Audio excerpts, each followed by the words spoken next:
ओम नमो भगवते वासुदेवाय। बड़ों को प्रणाम और छोटों को प्यार। आज हम निर्जला एकादशी व्रत की कथा का श्रवण करेंगे। मन को शांत और कथा को पूरा सुने। कथा को पूरा सुनने से उसका पूर्ण फल मिलता है। चलिए शुरू करते हैं। जब सर्वज्ञ वेद व्यास जी ने पांडवों को चारों पुरुषार्थ धर्म अर्थ काम और मोक्ष देने वाली एकादशी व्रत का संकल्प कराया था, तब युधिष्ठिर ने कहा, जनार्दन, ज्येष्ठ मास के शुक्ल पक्ष में जो एकादशी पड़ती है, कृपया उसका वर्णन कीजिए।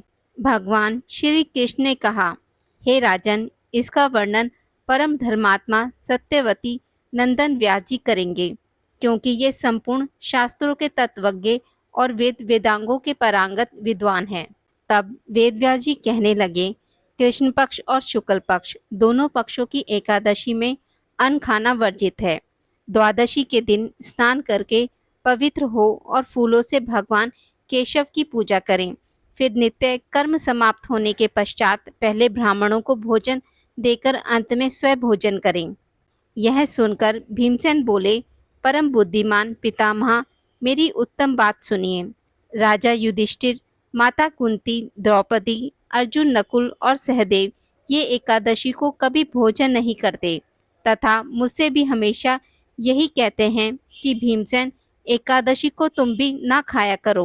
परंतु मैं उन लोगों से यही कहता हूँ कि मुझसे भूख नहीं सही जाएगी। भीमसेन की बात सुनकर व्यास जी ने कहा, यदि तुम नरक को दूषित समझते हो और तुम्हें स्वर्गलोक की प्राप्ति अभिष्ट है, तो दोनों पक्षों की एकादशियों के दिन भोजन नहीं करना चाहिए। भीमसेन बोले, महाबुद्धिमान पितामह, मैं आपके सामने सच कहता हूँ। मुझसे एक बार भोजन करके भी व्रत नहीं किया जा सकता, तो फिर उपवास करके मैं कैसे रह सकता हूँ।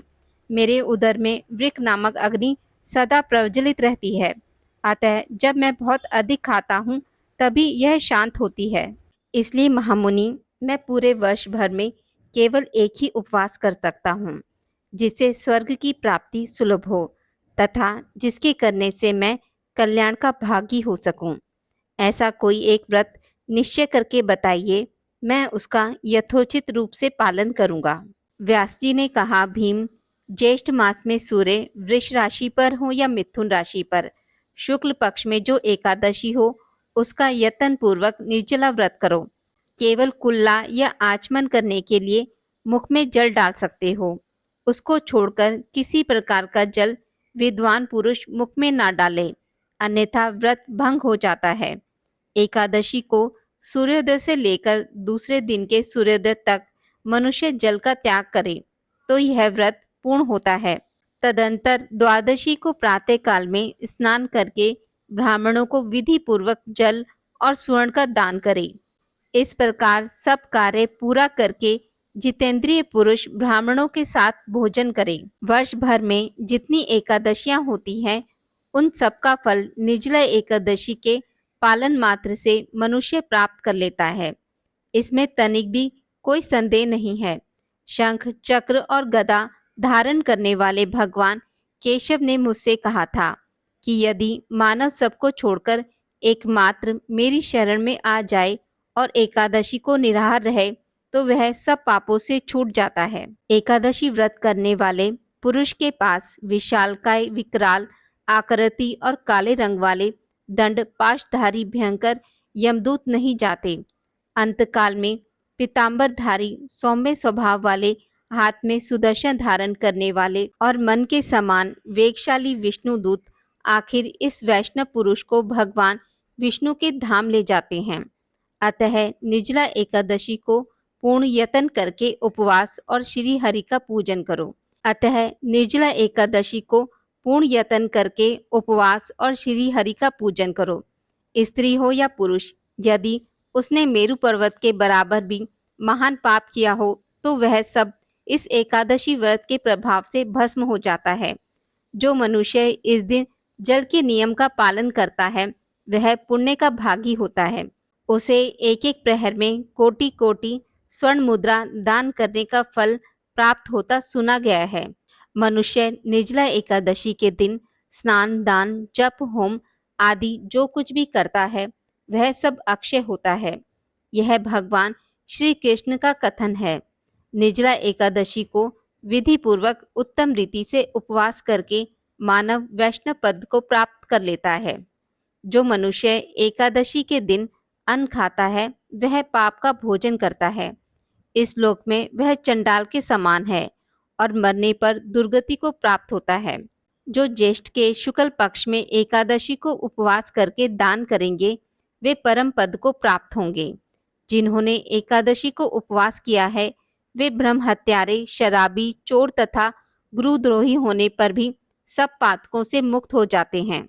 कुंती नंदन, निर्जला एकादशी के दिन श्रद्धालु स्त्री पुरुषों के लिए जो विशेष दान और कर्तव्य विहित है उन्हें सुनो। उस दिन जल में शयन करने वाले भगवान विष्णु का पूजन और जलमयी धेनु का दान करना चाहिए अथवा प्रत्यक्ष धेनु या घृतमयी धेनु का दान उचित है।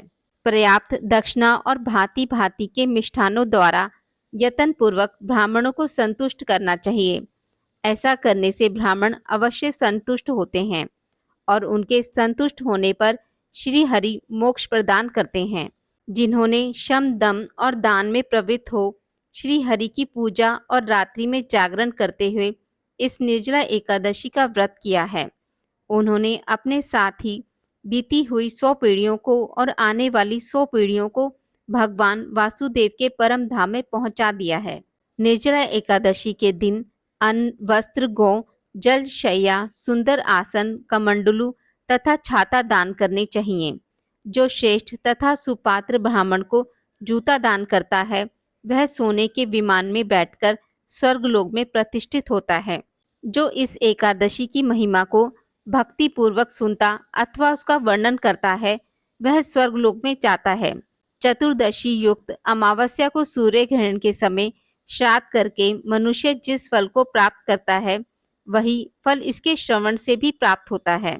पहले दंत धावन करके यह नियम लेना चाहिए कि मैं भगवान केशव की प्रसन्नता के लिए एकादशी को निराहार रहकर आचमन के सिवा दूसरे जल का भी त्याग करूंगा। द्वादशी को देवेश्वर भगवान विष्णु का पूजन करना चाहिए। गंध, पुष्प, धूप और सुंदर वस्त्र से विधि पूर्वक पूजन करके जल के घड़े के दान का संकल्प करते हुए निम्नांकित मंत्र का उच्चारण करें। संसार सागर से तारने वाले हे देव ऋषिकेश, इस जल के घड़े का दान करने से आप मुझे परम गति की प्राप्ति कराइए। भीमसेन, ज्येष्ठ मास में शुक्ल पक्ष की जो शुभ एकादशी होती है उसका निर्जला व्रत करना चाहिए। उस दिन श्रेष्ठ ब्राह्मणों को शक्कर के साथ जल के घड़े के दान करने चाहिए। ऐसा करने से मनुष्य भगवान विष्णु के समीप पहुंचकर आनंद का अनुभव करता है। तत्पश्चात द्वादशी को ब्राह्मण भोजन कराने के बाद स्वयं भोजन करें। जो इस प्रकार पूर्ण रूप से पाप नाशनी एकादशी का व्रत करता है वह सब पापों से मुक्त हो आनंदमय पद को प्राप्त होता है। यह सुनकर भीमसेन ने भी इस शुभ एकादशी का व्रत आरंभ कर दिया। तब से यह लोक में पांडव द्वादशी के नाम से विख्यात हुई। ज्येष्ठ शुक्ल एकादशी के दिन भगवान श्री कृष्ण ने देवी रुक्मणी का हरण किया था, अतः यह एकादशी रुक्मणी हरण एकादशी के नाम से भी जानी जाती है। तो प्रेम से बोलिए श्री हरि विष्णु भगवान की जय हो। अब सुनते हैं कीड़ी नगरा की कहानी। एक गांव में एक बुढ़िया माई रहती थी। उसके 2 बेटे तथा बहुएं थी। बुढ़िया माई भगवान श्री हरि विष्णु की परम भक्त थी। अपना जीवन दान, धर्म, पुण्य कार्य कर्मों में लगाती थी, परंतु बुढ़िया माई कभी भी मंदिर और सत्संग में तथा तीर्थ स्थानों पर नहीं जाती थी। एक बार गांव में भागवत कथा हो रही थी। बेटे ने कहा, माँ, आप सारा दिन घर में रहती हैं, आप मंदिर में भगवान कथा सुनने क्यों नहीं जाती? बुढ़िया माई ने बेटे का मन रखने के लिए कह दिया कि आज जाऊंगी, परंतु नहीं गई। ऐसा करते करते 6 दिन निकल गए। बुढ़िया माई के बेटे ने कहा, माँ, आज अंतिम दिन है, आज तो कथा सुनने आपको जाना ही पड़ेगा। सारा दिन घर का काम करके बुढ़िया माई ने जाते जाते इतनी देर कर दी कि अंतिम दिन की भगवान की कथा समाप्त हो गई। भगवान श्री हरि विष्णु सन्यासी का रूप धारण करके बुढ़िया माई के पास आए और बोले, बुढ़िया माई, तुम कहाँ जा रही हो? बुढ़िया माई ने कहा, मैं भगवान कथा सुनने जा रही हूँ। तब सन्यासी रूपधारी भगवान श्री हरि विष्णु ने कहा, अब इतनी देर से क्यों जा रही हो? वहाँ तो अब कथा समाप्त हो गई, अब वहाँ जाकर क्या करोगी? बुढ़िया माई ने कहा, अब घर से निकली हूँ तो जाकर ही आऊंगी। तब सन्यासी रूपधारी भगवान श्री हरि विष्णु ने कहा कि अब कथा समाप्त हो गई, भक्त लोग भी अपने अपने घर को चले गए, अब तुम वहाँ से क्या लाओगी? तो बुढ़िया माई बोली, कुछ नहीं तो वहाँ से एक ईंट ही उठा लाऊंगी। तो सन्यासी रूपधारी भगवान श्री हरि विष्णु बोले, तुम वहाँ से मिट्टी की ईंट लाओगी, उसके बदले मैं तुम्हें एक सोने की ईंट दे देता हूँ। बुढ़िया माई ने ईंट ले ली और घर की तरफ चल पड़ी और विचार करने लगी कि यदि ईंट मैं घर लेकर जाऊंगी तो बेटे बहू झगड़ने लगेंगे, इसलिए घर के आंगन के बाहर ही बुढ़िया माई ने वह ईंट जमीन में गाड़ दी। परंतु अब बुढ़िया माई का ध्यान उस ईंट पर ही रहने लगा। खाने पीने, घर के काम करने में सदैव बुढ़िया माई अपना ध्यान सोने की ईंट पर लगाए रखती। बेटे बहू ने पूछा, माँ, पूरे दिन घर के आंगन में क्या करती रहती हो? तो बुढ़िया माई ने कहा, मैं आने जाने वालों को देखती रहती हूँ। एक दिन बुढ़िया माई मर गई। यमराज के दूत बुढ़िया माई को ले जाने आए, परंतु बुढ़िया माई को लेकर धर्मराज जी के पास पहुँचे और धर्मराज जी को सारी बात बतलाई। धर्मराज जी ने बुढ़िया माई को कुतिया की योनि दे दी और कुतिया उसी पेड़ के नीचे बैठी रहती।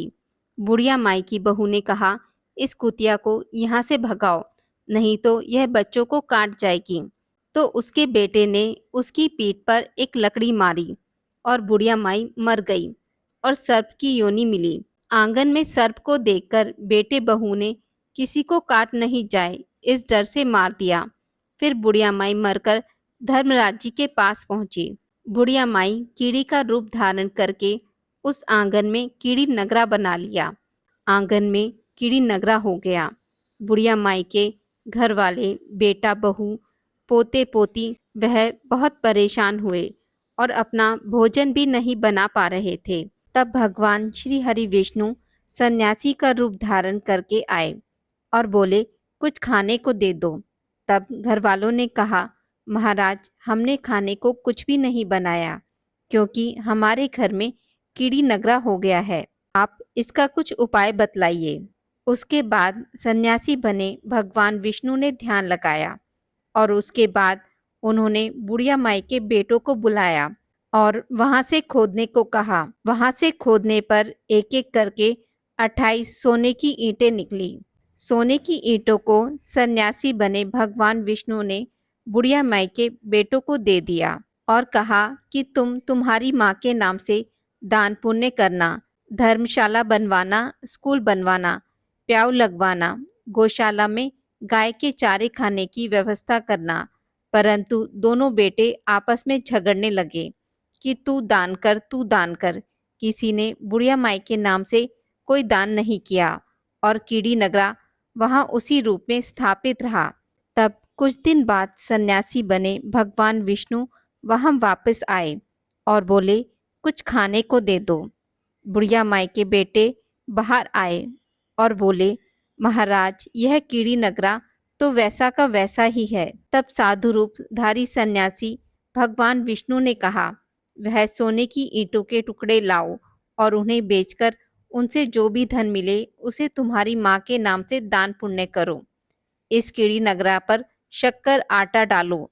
तुम ऐसा करोगे तो तुम्हारी माँ को मोक्ष की प्राप्ति होगी और उनके घर से कीड़ी नगरा चला जाएगा। तब बेटों ने सन्यासी बने भगवान विष्णु के कहे अनुसार किया, दान और पुण्य के काम किए, जिससे बुढ़िया माई को मोक्ष की प्राप्ति हुई और उनके घर से कीड़ी नगरा चला गया। जो व्यक्ति प्रतिदिन सुबह प्रातः आटा और शक्कर कीड़ी नगरा पर डालता है, वह सदैव धनवान, पुत्रवान, संपन्न, सुख शांति से जीवन यापन करता है। उसके घर में कभी कोई कष्ट नहीं आता। उसका जीवन सदा सर्वदा आनंद से व्यतीत होता है। उसके परिवारजन उससे अत्यधिक स्नेह प्रदान करते हैं। कीड़ी नगरा प्रतिदिन सींचने से जुड़ी नगरी की कहानी सुनने से, दान पुण्य व धर्म कार्यों में रुचि लगने से जीवन उत्तम हो जाता है। तो प्रेम से बोलिए भगवान श्री विष्णु की जय। अब सुनते हैं एकादशी माता की आरती। ओम जय एकादशी माता, मैया जय एकादशी माता। विष्णु पूजा व्रत को धारण कर शक्ति मुक्ति पाता। ओम जय एकादशी माता। तेरा नाम गिनाऊं देवी, भक्ति प्रदान करनी।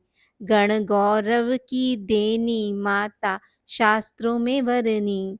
ओम जय एकादशी माता। मार्गशीर्ष के कृष्ण पक्ष की उत्पन्ना, विश्वतारिणी जन्मी। शुक्ल पक्ष में होई मोक्षदा, मुक्तिदाता बन आई। ओम जय एकादशी माता। पोष के कृष्ण पक्ष की सफला नामक है। शुक्ल पक्ष में होए पुत्रदा, आनंद अधिक रहे। ओम जय एकादशी माता। नाम षटतिला माघ मास में कृष्ण पक्ष आवे। शुक्ल पक्ष में जया कहावे, विजय सदा पावे। ओम जय एकादशी माता। विजया फागुन कृष्ण पक्ष में शुक्ला आमलकी। पाप मोचनी कृष्ण पक्ष में चैत्र महाबली की। ओम जय एकादशी माता। चैत्र शुक्ल में नाम कामदा, धन देने वाली। नाम वरुथनी कृष्ण पक्ष में वैशाख महावाली। ओम जय एकादशी माता। शुक्ल पक्ष में होए मोहिनी, अपरा ज्येष्ठ कृष्ण पक्षी। नाम निर्जला सब सुख करनी, शुक्ल पक्ष रखी। ओम जय एकादशी माता। योगिनी नाम आषाढ़ में जानो, कृष्ण पक्ष करनी। देवशैनी नाम कहायो, शुक्ल पक्ष धरनी। ओम जय एकादशी माता। कामिका श्रवण मास में आवे, कृष्ण पक्ष कहिए। श्रावण शुक्ल होय पवित्रा, आनंद से रहिए। ओम जय एकादशी माता। अजा भाद्रपद कृष्ण पक्ष की परिवर्तनी शुक्ला। इंद्र अश्विनी कृष्ण पक्ष में व्रत में भवसागर निकला। ओम जय एकादशी माता। पाप कुंशा है शुक्ल पक्ष में आप हरनहारी। रमा मास कार्तिक में आवे, सुखददायक भारी।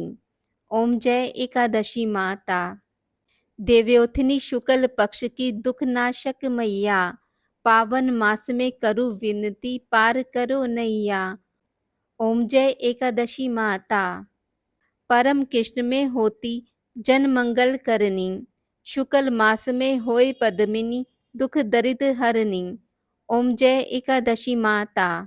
जो कोई आरती एकादशी की भक्ति सहित गावे, जन गुरुदिता स्वर्ग का वासा निश्चय वह पावे। ओम जय एकादशी माता। आज की इस वीडियो में बस इतना ही। मित्रों, अगर आपको मेरी वीडियोस पसंद आती हैं तो इसे लाइक और शेयर ज़रूर करें और पूजा पाठ से जुड़ी जानकारी के लिए मेरे चैनल को सब्सक्राइब करना ना भूलें। धन्यवाद।